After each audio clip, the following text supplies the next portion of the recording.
Assalamualaikum warahmatullahi wabarakatuh. Innal hamdalillah nahmaduhu wa nasta'inuhu wa nastaghfiruh wa na'udzu billahi min shururi anfusina wa min sayyiati a'malina may yahdihillahu fala mudilla lahu wa may yudlil fala hadiya lahu. Asyhadu an la ilaha illallah wa asyhadu anna Muhammadan abduhu wa rasuluh, amma ba'd. Alhamdulillah, yang pertama marilah kita lakukan puji syukur kita kepada Allah Subhanahu wa taala, karena berkat beliaulah kita diberikan umur yang panjang serta kesehatan. Maka dari itu sudah sepantasnya kita mensyukuri nikmat sehat. Kenapa? Karena nikmat sehat itu mahal, tidak bisa dibeli dengan uang ataupun dengan harta yang lain. Kita lihat banyak kawan-kawan kita, keluarga kita, ataupun tetangga kita yang lagi sakit. Di rumah sakit ada orang yang kaya, ada orang yang miskin. Mereka tidak bisa membeli kesehatan dengan uang. Nah, maka dari itu sudah sepantasnya kita mengucapkan syukur, yaitu dengan mengucapkan alhamdulillah, dan juga menjaga kesehatan kita. Apalagi sekarang di masa pandemi COVID-19, kesehatan itu sangat mahal dan harus kita jaga. Salam dan salam tak lupa pula kita aturkan kepada Nabi besar Muhammad SAW. Berkat perjuangan beliau dengan para sahabat, kita dapat menikmati nikmatnya Islam, iman sampai detik ini. Anak-anak Ustadz yang saya sayangi, bertemu kembali kita dalam rangkaian acara One Day One Kisah. Nah, minggu kemarin kalian sudah mendengarkan cerita kisah dari sahabat Umar bin Khattab, yang mana beliau merupakan salah satu sahabat dekat Nabi dan termasuk Khulafaur Rasyidin. Nah, kali ini kita akan menyambung ceritanya salah satu sahabat juga yang sudah dikenal dan yang dekat dengan Nabi Muhammad SAW dan merupakan seorang khalifah yang ketiga, yaitu adalah Utsman bin Affan. Siapa beliau? Mari kita simak cerita berikut ini. Nama lengkap beliau adalah Utsman bin Affan bin Abi As bin Umayyah bin Abdusyam bin Abdul Manaf bin Qusay bin Kilab bin Marrah bin Ka'ab bin Lu'lu bin Ghalib bin Fahar bin Malik bin An-Nadar bin Kinanah bin Huzaimah bin Ilyas bin Muhdar bin Nizar bin Ma'. Lahir pada tahun kelima sesudah tahun gajah. Nah, jadi beliau ini lebih muda daripada Rasulullah. Tahun kelima pada setelah tahun gajah. Sedangkan Nabi Muhammad SAW itu lahir pas pada tahun gajah. Nah, peristiwa tahun gajah ini dikenal ketika Raja Abraha menyerang kota Makkah dengan tentara gajahnya. Abraha ingin menghancurkan Ka'bah dengan tentara yang banyak serta serdadu-serdadunya yang menggunakan gajah. Kemudian Allah Subhanahu wa taala mengutus burung ababil yang mana menyerang pasukan gajah tadi hingga mati dan tidak bisa menyerang kota Makkah. Maka dari itu dikenal dengan tahun gajah. Nah, jadi sahabat Nabi Utsman bin Affan ini lahir tahun kelima sudah tahun gajah. Beliau seorang Amirul Mukminin yang berhijrah 2 kali. Nah, dan suami dari 2 orang putri Rasulullah. Nah, jadi beliau ini adalah termasuk menantu Rasulullah. Ibu beliau bernama Arwa bin Quraisy bin Ra'ib dan neneknya bernama Hakim Al-Baidah, salah seorang anggota syura serta kandidat khalifah. Nah, jadi Utsman bin Affan ini adalah sahabat dekat Nabi.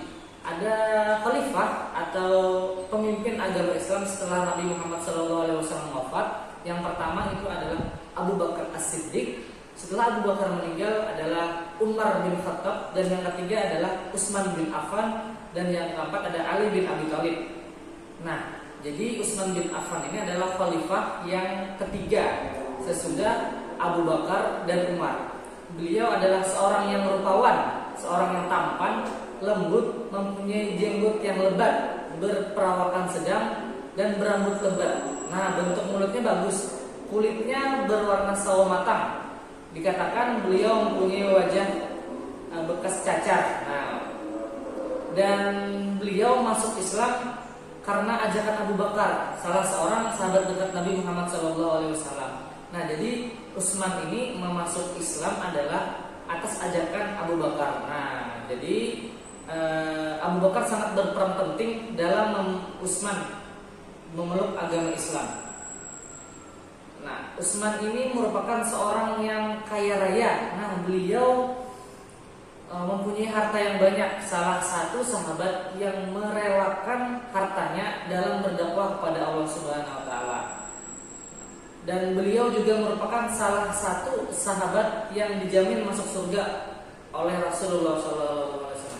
Jadi ada 10 sahabat yang sudah dijamin ketika hidup masuk surga.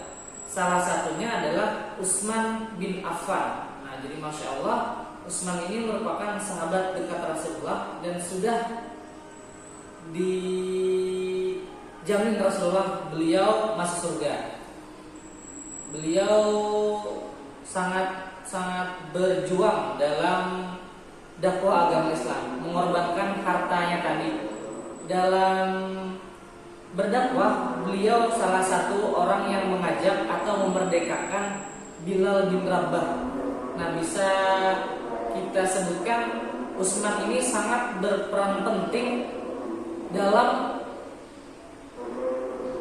mengislamkan sahabat-sahabat yang lain. Salah satunya adalah Bilal. Seperti yang kita kenal, Bilal merupakan seorang budak yang dimerdekakan oleh Utsman bin Affan. Nah, ketika itu Bilal sedang dihukum oleh tuannya karena tidak ingin mengakui berhala sebagai tuhannya. Bilal mengucapkan ahad, ahad, ahad, artinya Allah yang Maha Esa, Allah yang Maha Esa. Kemudian Bilal ditumpuk dengan batu yang sangat panas. Setelah itu Utsman melihat kegigihan Bilal yang tetap memegang teguh tauhid. Oleh karena itu Bilal dibeli oleh Utsman dan dimerdekakan. Jadi Bilal terlepas dari budak atas dibelinya oleh Utsman bin Affan. Nah, setelah Nabi Muhammad SAW wafat, yang menggantikan sebagai khalifah atau pemimpin ajaran agama Islam adalah Abu Bakar. Karena seperti yang saya sampaikan tadi, Abu Bakar adalah orang yang pertama masuk Islam, termasuk golongan as-sabiqun al-awwalun atau orang-orang yang pertama dalam memeluk agama Islam. Jadi Abu Bakar ini mengajak Utsman dan kawan-kawan yang lain. Setelah Abu Bakar meninggal, yang menggantikan Abu Bakar sebagai khalifah adalah Umar. Dan setelah Umar meninggal, kemudian para sahabat mengadakan syura atau rapat. Siapa yang kira-kira dapat menggantikan Umar untuk memegang khalifah? Di dalam syura tersebut ada 6 calon. Yang pertama adalah Utsman bin Affan, yang kedua Ali bin Abi Thalib, yang ketiga ada Thalhah bin Ubaidillah, yang keempat ada Zubair bin Awwam, dan yang kelima ada Sa'ad bin Abi Waqqas, dan yang keenam ada Abdurrahman bin Auf. Nah, dari ke-6 calon tadi terpilihlah Utsman bin Affan. Karena para sahabat mengatakan Utsman ini adalah orang yang lemah lembut, orang yang bisa membawa agama Islam lebih maju, dan orang yang bisa mengajak orang lain dalam memeluk agama Islam. Nah, kemudian terpilih Utsman jadi khalifah yang ketiga.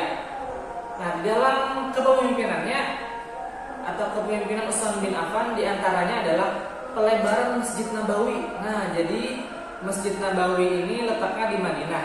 Bentuk Masjid Nabawi pada Rasulullah sangat sederhana. Alasnya, bawahnya batu bata, atapnya pelepah kurma, dan tiang terbuat dari balok kayu pohon kurma. Nah, di masa Utsman bin Affan, Masjid Nabawi ini diperbesar, diperindah, dan dibagusi biar terlihat lebih besar. Nah, karena Masjid Nabawi ini digunakan para sahabat untuk beribadah kepada Allah Subhanahu wa taala.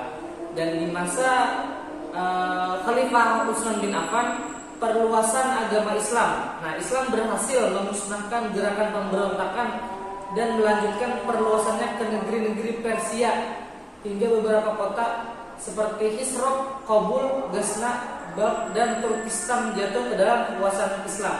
Di masa pemerintahan Utsman, negeri-negeri yang telah masuk ke dalam kekuasaan Islam di antara lain adalah Barqah, Tripoli Barat, dan yang lainnya. Jadi, dalam 6 tahun pemerintahan Utsman bin Affan ditandai dengan yang pertama tadi adalah kelebaran atau perluasan Masjid Nabawi, dan yang kedua adalah perluasan wilayah kekuasaan agama Islam. Nah, jadi alhamdulillah di masa pemerintahan Utsman bin Affan ini agama Islam semakin luas masa kekuasaannya dan banyak orang yang memeluk Islam berkat kepemimpinannya.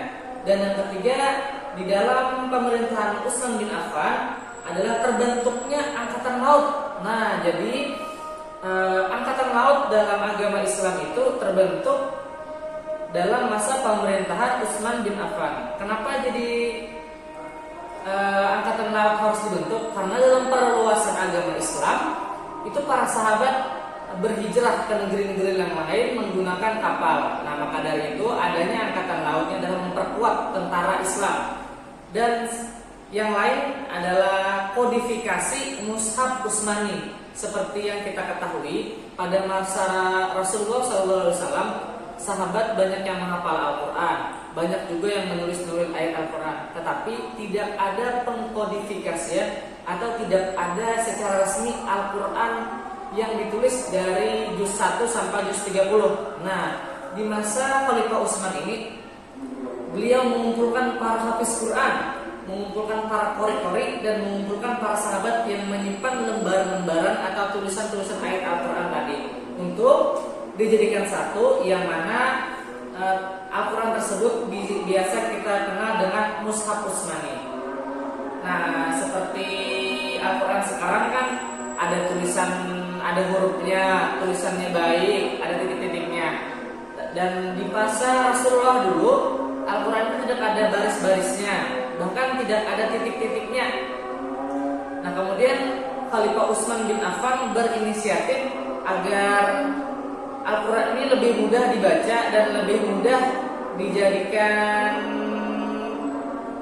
menghafal. Nah, maka dari itu Utsman bin Affan mengutus atau memanggil para sahabat-sahabat yang hafal Quran untuk mengkodifikasikan Al-Quran tadi biar menjadi bisa dibaca, sehingga kita kenal dengan saat adalah mushaf Utsmani. Nah, kemudian setelah beberapa tahun beliau memimpin agama Islam atau menjadi khalifah, beliau wafat dan mati syahid. Nah, mati syahid ini artinya syahid fisabilillah dalam keadaan berperang.